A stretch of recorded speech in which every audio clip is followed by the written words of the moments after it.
All right, so we have our first coat of mud on the wall. It's completely dry now. And just wanted to make a quick note about dry times with mud. Every manufacturer has a different dry time. This one recommends 24 hours. A lot of times you don't have to wait that full 24 hours. It is recommended if you can wait that long. But what you kind of want to look for is to make sure that your mud is completely dry. You'll notice it as it dries, it'll change color from kind of a grayish color to this nice clean white. So our mud is pretty dry all the way around. We do have one little tiny wet spot here, but it's dry enough, it's set up. But if you had a lot of this discoloration all across your mud, you'd want to wait a couple more hours for it to dry. Kind of the hazards of mudding a little bit too quickly. If you don't allow the mud to dry properly, it won't lose the right amount of moisture, and then over time your mud's gonna crack.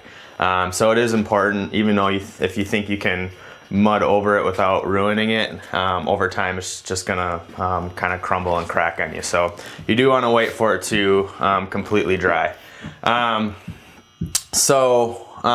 What we want to do before we move on to our second coat here, if you've done a pretty good job, there won't be too much sanding. There should be very minimal sanding. But what you do want to do is you just kind of want to go around and make sure there's no little clumps anywhere. A couple of our screw holes, there was a few little high spots. You can just come by with one of these sanding pads. You can find them at any hardware store or like Home Depot or Lowe's, wherever they have the drywall stuff.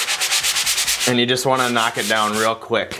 And the goal is to not take off too much mud, just take off the high surfaces, because when you come back with your knife again over it, your knife's going to click on that high surface, and then it'll be a little bit harder to finish. So just kind of go along, make sure all your high surfaces are sanded off. A real popular spot is right in the corner, especially because it's difficult to get that knife really close to the wet mud on the other side. So a lot of times you'll leave a little ridge right in the corner. It's pretty easy to take care of. These sanding blocks have a nice 90-degree corner with grit right on the edge there. And you just come in here real lightly and kind of square up those corners real quick. And it'll just make the second coat a little bit easier. So we went ahead and sanded everything down where needed.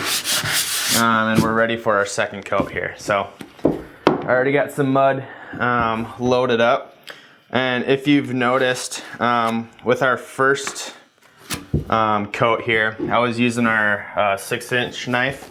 And again, that was just to get the mud on the walls. So now I'm gonna go ahead and move to my 10-inch knife here. It's a little bit wider, and the reason why they make the knives a little bit wider, they even make 16 and 18-inch knives. That's because we're gonna start feathering out our mud. And what I mean by that is we're gonna build up the mud over our joints here, and then we're gonna basically go from our high point down to 0. And the wider you get away from your joint, that's called feathering your mud out. Basically you're just creating a less gradual hump. There's still gonna be one there, but it'll be so feathered out that you won't be able to see it. So our goal now is to cover up all of our tape completely and leave just a little bit of a ridge here, so then on our third and final coat we can go ahead and feather that out away from the joint. So I'm gonna go ahead and start on our tapered seam. Again, that's gonna be the easier seam to do here because you have that taper in there, and we won't really have to feather it out that much because there's already that indentation for us. So this one's pretty simple to just slap mud on there and go ahead and bring it across the wall. And basically, so you can see we've got that indentation filled up here, and this is where we really want to focus on getting a nice even coat along here. We don't want these indentations like we did on our first coat, because our final coat we're going to thin down the mud just a hair, and these will start to show through that thinner coat. So we really want to take our time and fill these areas in nicely.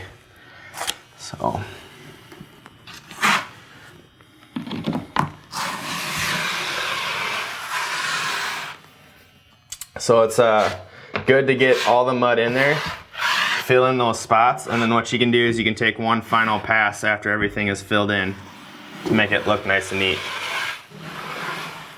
Just like that. All right, so one thing to kind of notice, if your edges are just a little bit messy like this, what you can do is you can come in with your knife and hold away from the center of your seam here, and you're gonna put a lot of pressure on this one edge of your knife, and you can just bring it along and clean up those edges. So you're basically not touching the seam, you're just getting that edge. And then if you have a little tiny ripple, that's okay, because after this dries, 2 little quick swipes with a sanding block and that'll be knocked down. So we got the tapered seam right there. Then we also have our butt seams, which again, we're just gonna go ahead and put a quick pass of mud on there. And this is the one that we're really gonna wanna take some time to get a nice even coat of mud on here. And then we don't wanna take too much off here, because again, our goal is to build this one up so we can taper it out and feather it out later.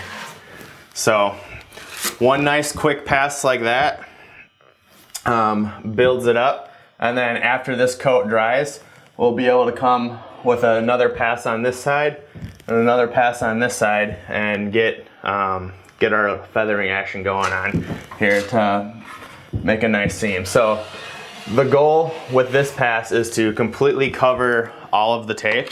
You don't want any of the mesh showing through.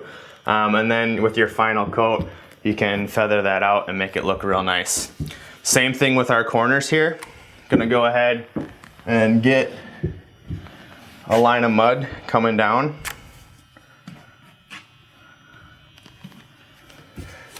And again, if any mud falls on the floor, don't worry about it.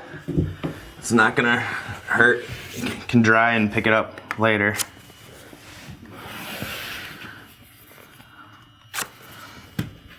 Okay.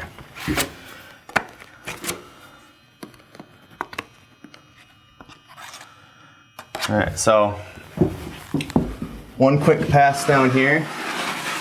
We're just trying to fill up that corner now.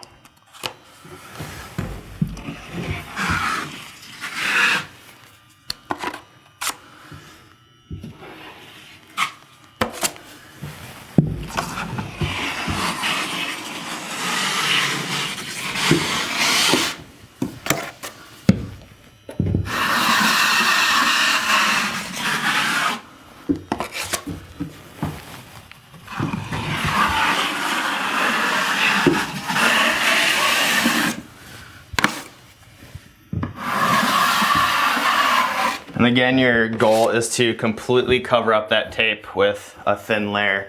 And again, it doesn't have to be perfect this time around, because that last coat will be a thin down coat and can fill in all those little pinholes. But we do want to take a little bit of time to make it look somewhat nice.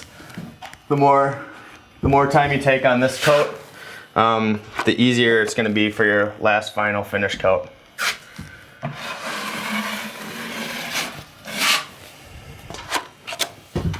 And we'll just come down on this other side, same way as the first.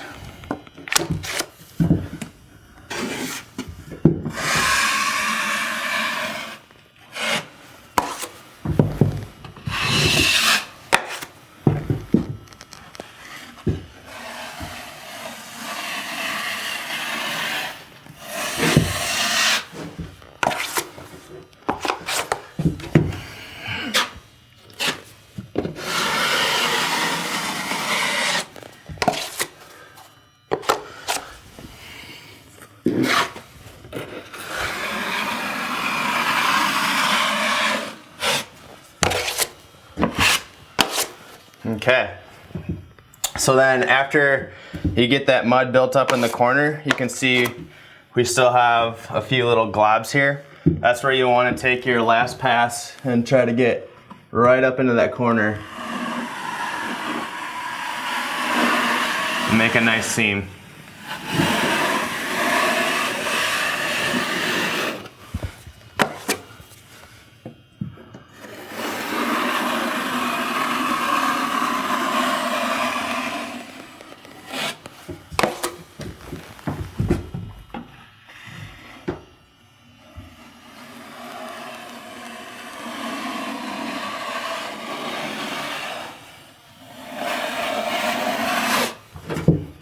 Okay, so again, just a little bit of a ridge there, no big deal, because 2 little quick passes with that sanding block, that'll take it right down. But the biggest goal is just to cover all the tape and make sure you have a nice smooth surface to be able to prep for that final coat. All right, so then our last topic here is the corner bead. Again, if you remember, we just got the mud on there for it to be able to set that corner bead into the wall. So now what we're gonna do is just go around again. Same concept as the paper tape and mesh, is we're just gonna try to cover all of the corner bead so there's no more showing for that last coat.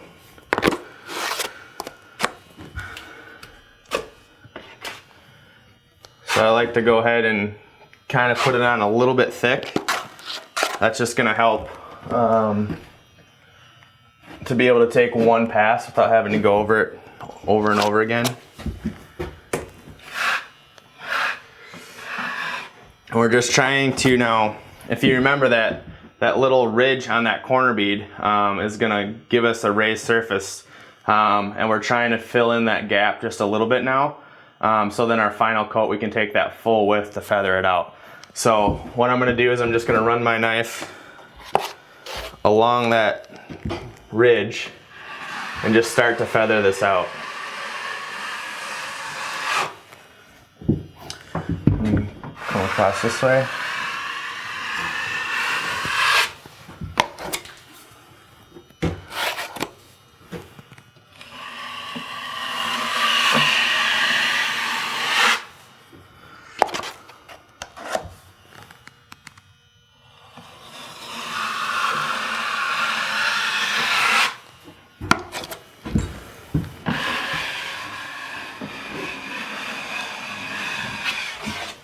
Okay,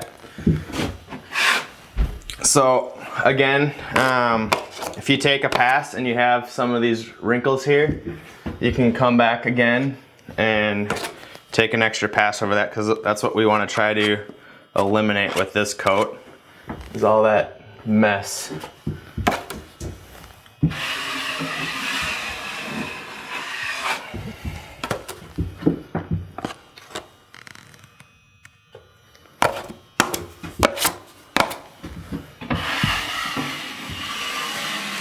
Okay, and then our final coat will clean that up real nice. So just to kind of reiterate what we did here, we came out just a little bit further than our first coat, and we're starting to build that up. We got most of our corner bead hidden. We have a little bit showing here, but one more coat of that third pass will cover that right up. But we've just feathered it out just a little bit. Now we'll come back with an even larger knife on our third coat and be able to come all the way out to about here and feather that away from our window to make it appear like it's a nice flat surface.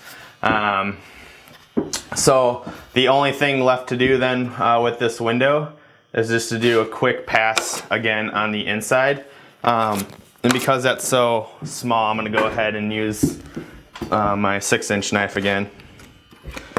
But I won't show you all 4 sides, but just a real quick pass right up next to the window. And this one, again, you're trying to cover all that corner bead.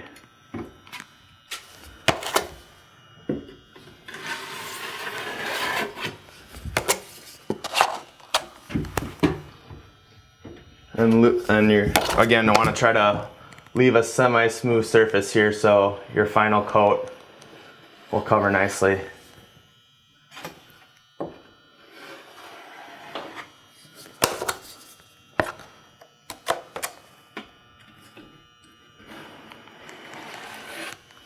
All right, just like that. So then after that's all done, you just want to clean up any excess globs you got there, and you're ready for that to dry.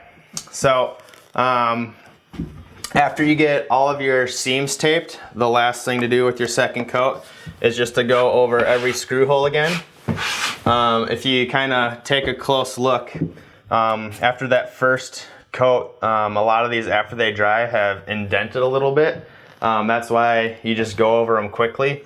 That way they can indent, and now the second coat is going to go ahead and fill in the rest of those holes, or fill in the rest of that indentation. So just want to go over them all real quickly. And then once that's complete, you're going to let this dry again, and then we'll get ready for some finish sanding, and then we'll go on to our third coat.